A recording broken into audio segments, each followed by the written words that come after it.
Hi creators, Doro Kiley here with CreationCoach.com, and I am back from my walk, and I wanted to share this with you. This is a Spiny Amaranth. I was surprised to find this because I've actually tried to grow this before, and this is just growing wild. So it's a staple food, actually, from what I know about it. It's a staple food from Central and South America. And you can eat the seeds. I think it's just like a cereal, or you can grind it into a flour. Also, the leaves and the stems are all edible. So I'm going to be in for a treat with that. So today's talk, I want to talk about balance. I think it's really a big subject. Well, it should be a very big subject right now. It feels like the world is teetering on extremes.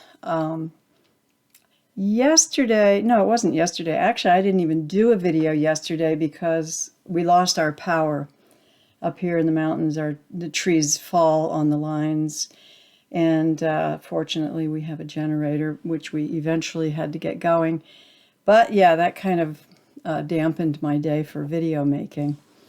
But it's always fun to be sort of left without any power at all. I've actually done that for a couple weeks at a time. It's pretty interesting. That's country living for you.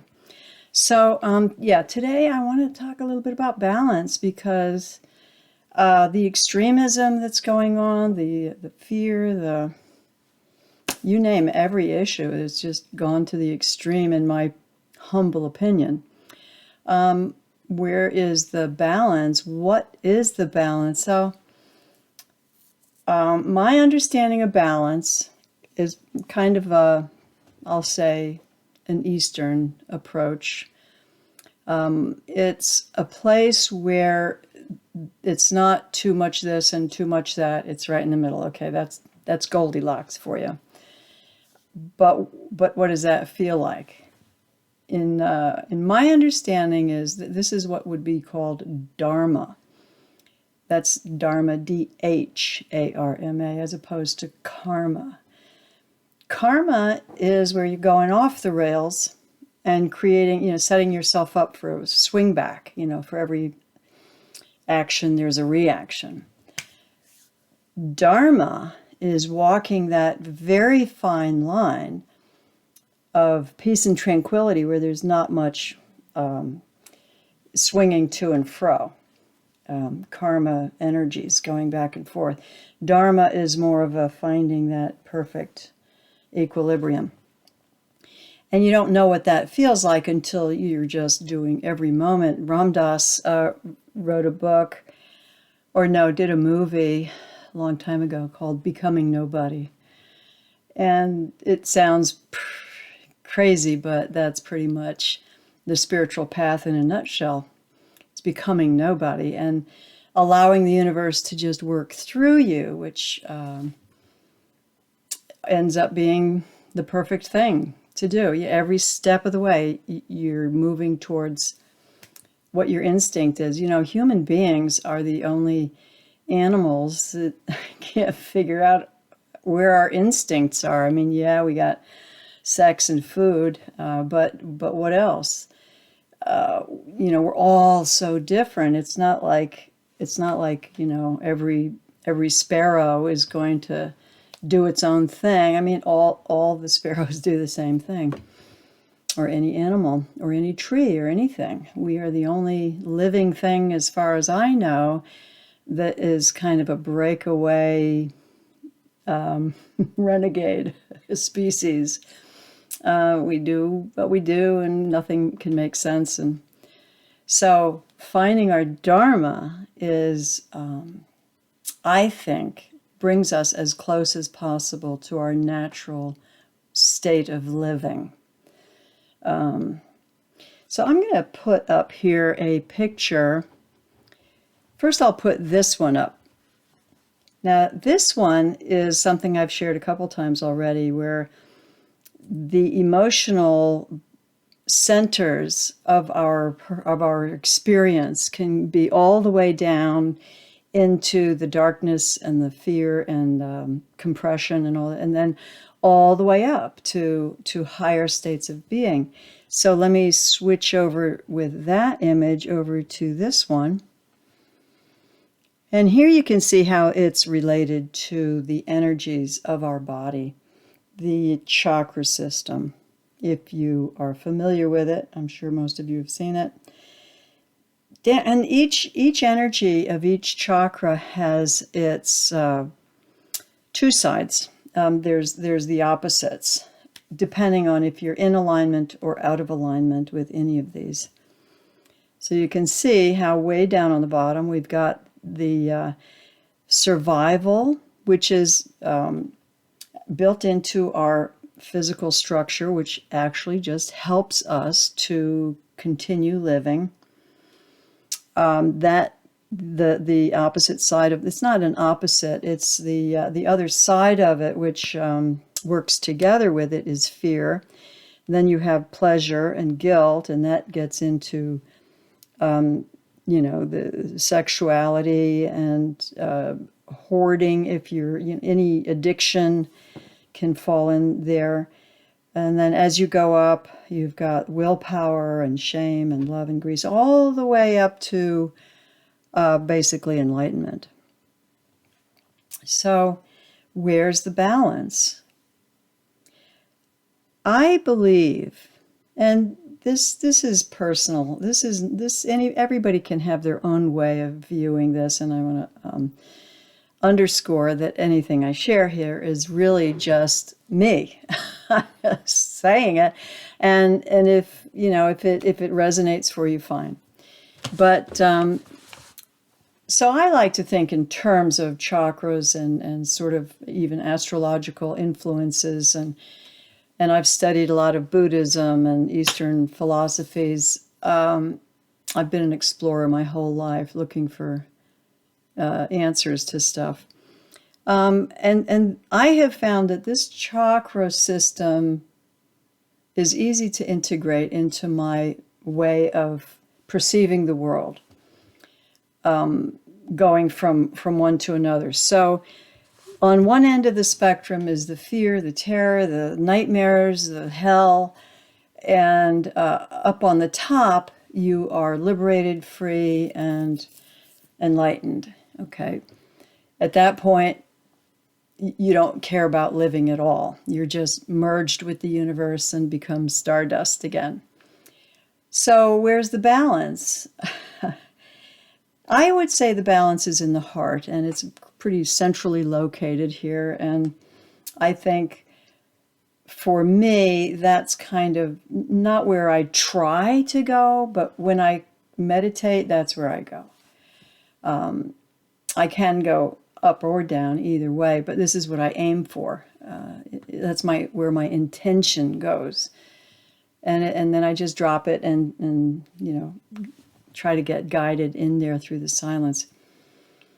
My technique for balancing is meditation, and I've mentioned a number of times that the way I perceive meditation is that butterfly cocoon where the caterpillar goes in and wraps itself in silk and sits there and turns into jelly. Basically just jelly, undefinable jelly, but full of potential. So after a while, it emerges as a butterfly. That's how I perceive meditation. Even if it's 5 minutes at a time, I'm trying to get into that place where nothing's happening. I just can use my breath, or I'll do a meditation on here. Maybe I can tack it on to the end of this video. Just a short 5-10 minute video. But so what I'm aiming for, if you look at the picture here, that heart space of love, and I know that all sounds very mushy to a lot of people, but what else is there? One of my concerns is that and I did another talk about this before, the corporate capitalist model tends to keep us down in the lower chakras where the addictions are, because that makes money. And also fear, you're a viewer, you're going to tune in to find out what's going on, because it's our natural survival instinct to be aware of where danger lurks. So if we're being encouraged, let's put it nicely, to reside in this energy of fear, survival, guilt, and pleasure, and the whole stock market thing is driving for power, and this is where we have been residing for the benefit of corporate profit. In my world, I don't want to stay here. I want to move into a parallel reality where this whole corporate model just fades away. Okay, so then we have to create a new story. What are we moving into if we don't have our corporate model to keep us in a state of fear and addiction, guilt, pleasure seeking? If we wanted to create a world that was anywhere other than that, where would you want to be? At this point of the game, that's a really hard decision, because we are all addicted now. We are addicted to information. We're addicted to Google and Facebook and YouTube. I mean, I use it all the time for information. So yeah, we are addicted. It's like any addiction. I mean, I've had to quit a few addictions, cigarettes and alcohol and what have you. So we have to first acknowledge that we are addicted, just like back in the day we were all addicted to cigarettes because the cigarette companies had that was their intention. And unfortunately, many of us lost many members of our family because of that. But that's an aside. What do? We know we're addicted. We even pay to go to the movies or buy a video game and just to have the shit scared out of us, and to be on the edge of our feet or the edge of our chair and crying. I mean, we really pay for these dramas. Do we really want them? I mean, is that what we want? It seems to be a tricky question, because you could have asked me years ago, do I really want a cigarette? Yeah, my answer is yes, I do. I was smoking probably 2 packs a day at one point. Now, of course, there's the other side of me that wishes I had never started smoking. So there you have it. Do we want something different? Oh no, we're having a ball. We're having a ball with all the Netflix and the video games, and I mean, you name it. We are so addicted that we can't even acknowledge that we're addicted, which is familiar to me. I know that place of not being able to admit it. I'm going to attach below just a few videos, not much. Let me see. I've got one on envisioning a more beautiful world. This is what it's like to leave the system. And, some of these may not be for you, but, I think it's important to at least acknowledge that, or at least hopefully acknowledge that what we really want is to not be addicted. When I was a heavy smoker, heavy drinker, I had to acknowledge I don't really want to be a heavy smoker and a drinker. We got to get at least to that point. That's step number 1. Otherwise, nothing's going to change. So another one I'm going to put down here is how to be self-sufficient link. So there, there's so much more that could be said about all of this. And if you're interested in more talks about this, maybe I should have somebody on to talk with about all this. What do we want? If we don't want to be addicted to flat screens, what do we want? What kind of world do we want? It would be helpful to kind of brainstorm all that and just see what we can come up with. So, I mean, there's a million possibilities.